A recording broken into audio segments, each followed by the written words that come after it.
Welcome to Inspiring IT Leaders, where we feature top technology leaders and those amazing expressions they use to communicate, to teach, and to inspire.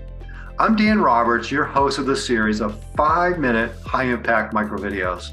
I am beyond excited to shine the light on the top digital and business leaders who are standout communicators. In this episode, we bring some perspectives to this go faster world that we live in and operate in today. Shine the light on 3-time CIO Walt Carter. Let's hear what Walt has to say about being deliberate and going slow in order to go fast.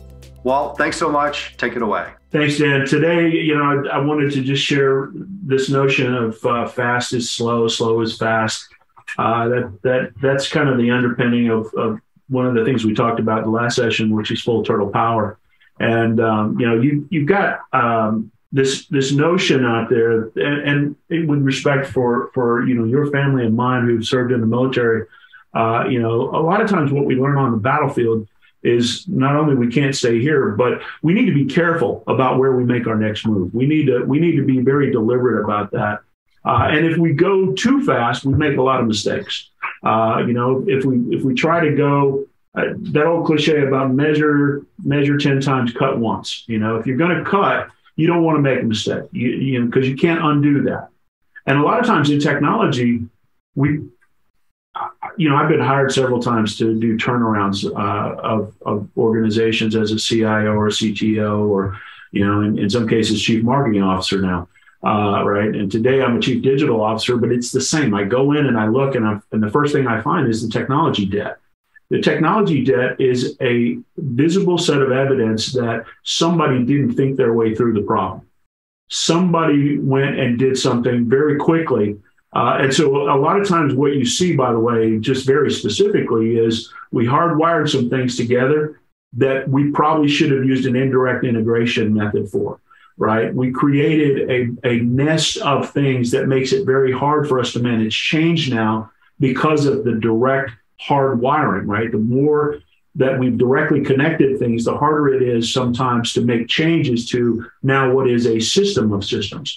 And so consequently, thinking very carefully and moving with deliberation really literally means we need to think of how we're going to maintain this. How are we going to solve for this in the future? If we need to pull something out and put something else in its place, hardwiring is absolutely the wrong way to go. Nested APIs, I've seen that problem as well, right? Where we bundled a bunch of APIs. One of them was failing, but we didn't call it out as a bundle. We had to take it all apart to be able to figure it out. So, again, just thinking about it from a kind of a philosophy perspective, it makes sense when you think of it that way. When you look back over, what for me now is almost 40 years of experience, I've seen the giant hairball in a lot of places. And in most of those cases, that could have been avoided if they had just taken a little bit more time up front. Yeah, what's that expression? I know how this movie ends, right? So you've got that ability to look out and anticipate. And, Walt, George Westerman at MIT has this great quote, there's never been a better time to be a great CIO, nor a worse time to be an average one. And I admire you as a great CIO. You build great teams. I think part of your secret sauce, too, is your ability to get the team to buy into that philosophy and move. I think you say move with deliberation. Yeah. And, I found out several years ago, Dan, that the problems in technology are not technology problems. It's almost always rooted in, how people are, prepared for change, receive the information about change. Whether they have a voice or not has a big factor in whether they receive the change well or badly.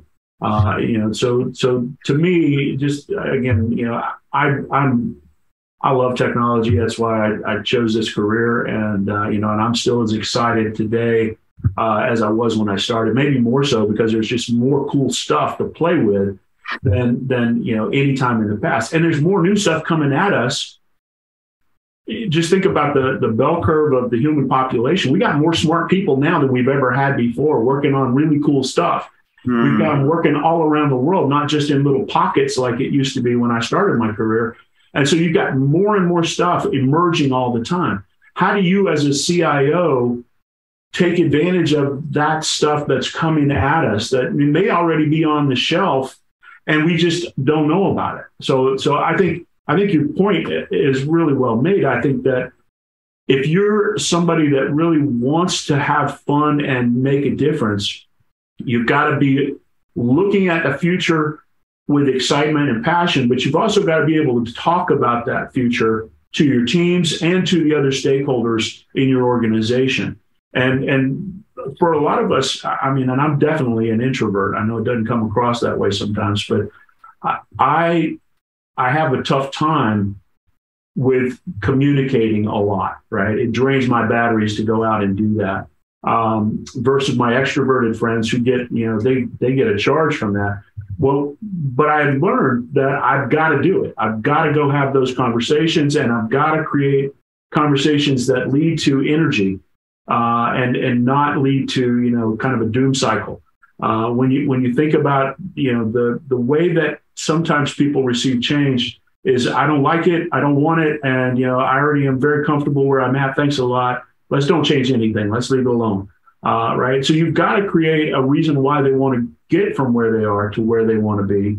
And it's got to be their reason, not yours.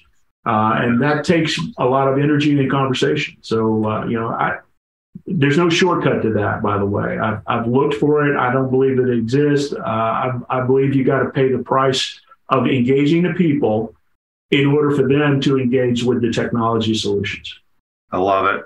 So many nuggets there, Walt. As we wrap up, I know there's somebody you wanted to give a special shout out to, another great CIO. Yeah, I have a lot in common with my friend Robert Sheasley. He's a former Marine, former Air Force, and Robert calls himself the blue collar CIO, which I love because I try to think about it that way. I try to think about how I do my job in a way that resonates and communicates with power and precision to everybody, not just the technology literate, but all the people that, frankly, are maybe a little scared of technology. So I try to use language that like Robert, that is very accessible, right? And I think that blue collar approach really works for him. And he's one of the great ones. He's one of the guys out there that's really getting stuff done, leading well. And I really respect that.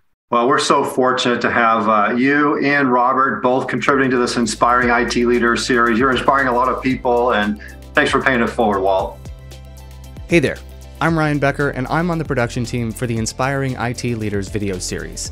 If you like this video, make sure to leave a thumbs up to help us grow, and subscribe to the channel if you want to see more videos like this. Also, be sure to check out the Tech Whisperers podcast, where we take a peek inside the playbooks of the best digital leaders so that we can help you grow your career in tech leadership.